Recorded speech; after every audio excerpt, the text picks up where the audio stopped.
There are few places on Earth as mystical and magnetic as Dubai. Just 30 years ago, it was little more than a desert outpost, a trading port swallowed by sand and silence. Today, it stands as the global symbol of wealth, ambition, and success. Or at least, that's what the brochures want you to believe. But behind the glass and gold lies something heavier, a kind of silence that hums beneath the noise, a weight pressing down on the people who call this place home. So before you book that first-class ticket, before you take your crypto profits or your drop-shipping empire and move to the desert for freedom and networking, stop.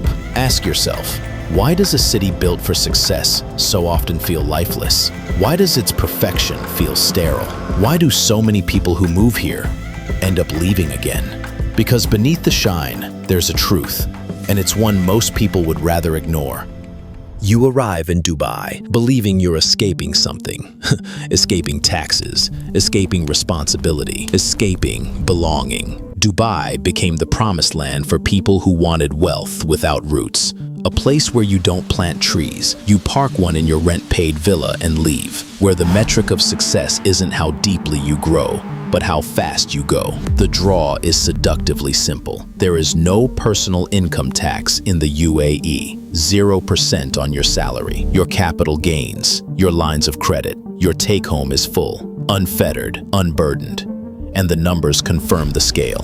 Expats now make up around 92% of Dubai's residents, a city built almost entirely by people who have no stake in it beyond their next trade, their next sunset photo. So who moves here? Young entrepreneurs, crypto brokers, drop shippers, AI startup founders, all chasing the same golden ticket. Live where you don't belong, but where you're paid. They arrive with luggage full of ambition and leave behind the very idea of home. Because here, moving fast matters more than staying still. Because speed equals status. They network in rooftop bars, collect contacts at co-working lounges, and treat friendship like a line of code. Every social interaction is optimized for outcome. Every handshake is either a lead or an audit. And this is where the soul of the city begins to fade. Ambition without purpose, freedom without community, wealth without meaning. Because if you're here purely for what you can get, you won't ever pause to ask, what do I owe? And when nobody asks that question, towns stop being homes. They become staging sets. Think about it. What kind of mindset does it take to abandon the very place that raised you? The country that built your roads, educated you, that quietly paid for your kindergarten, your hospitals, your safety, only to say, I owe you nothing. That's not freedom.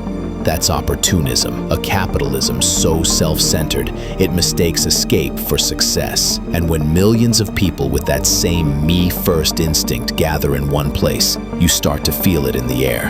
In every conversation that begins with, how can this benefit me? In every friendship built on leverage, not loyalty. So what happens to a city when everyone comes to take and no one comes to give?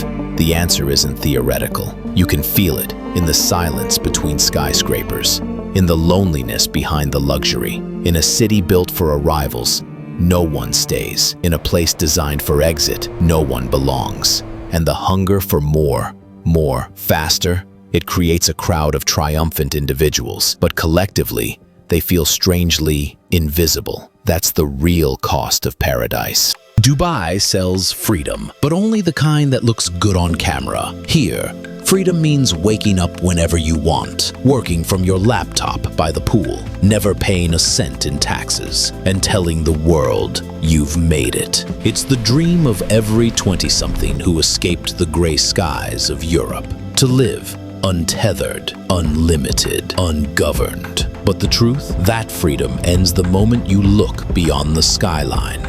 Because in Dubai, you are free to consume, not to question. You can own a Lamborghini, but not an opinion. You can post your brunch, but not your beliefs. Freedom here wears a different face. It's polished, and it watches you back. Across the emirate, the camera eyes never blink. In the public Oyun program alone, more than 300,000 cameras stream live facial recognition data, every movement, Every license plate, every smile, archived in real time. Your phone, your body, your image, everything becomes input. And every input is scored, whether you know it or not. Online, the walls close in even tighter. Freedom House ranks the UAE as not free with a score of 30 out of 100. Post the wrong comment, criticize a project, even share a meme that damages the nation's image, and the law may find you before your post does. Yet this too is marketed as liberation. Global hub, unlimited lifestyle. But when every social interaction is optimized, every smile Instagram ready, every conversation starts with, "What do you do?" something shifts. Under UAE law, criticism of the government or the royal family can lead to prison sentences of up to 10 years or deportation. Tweets have cost people their careers. A single Instagram story has ended lives abroad.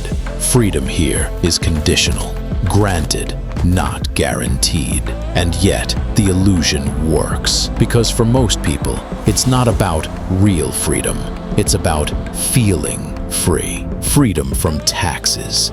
Freedom from accountability. Freedom from the noise of democracy and the burden of belonging. But it's a trade. You give up your voice for comfort. You trade community for convenience. You trade meaning for image. That's why everyone smiles in Dubai, but no one laughs. Why every photo is perfect, but every friendship is transactional. Why the city feels alive, but the people feel empty. And maybe that's the cruel genius of Dubai. It gives you the illusion of control, while quietly deciding what you're allowed to be. The skyline whispers, you can have everything as long as you never ask for more than that. And maybe Dubai is trying to tell us something, a lesson we're not quite ready to hear. It's holding up a mirror that shows us what happens when success becomes a substitute for purpose, when we mistake constant motion for progress, and when we start to believe that value can be measured in views and villas. The truth is, Dubai isn't alone. It's the blueprint of a world we're all building, a world where perfection is the product and attention is the currency. But behind every perfect skyline, someone's still sweeping the dust. So before we judge the city, maybe we should ask ourselves, how much of Dubai already lives in us? If this made you think, leave a comment, share your thoughts, and if you want more stories that look beneath the surface, follow for more. Because sometimes, to understand the world ahead, you have to look at the places where humanity got lost trying to build paradise.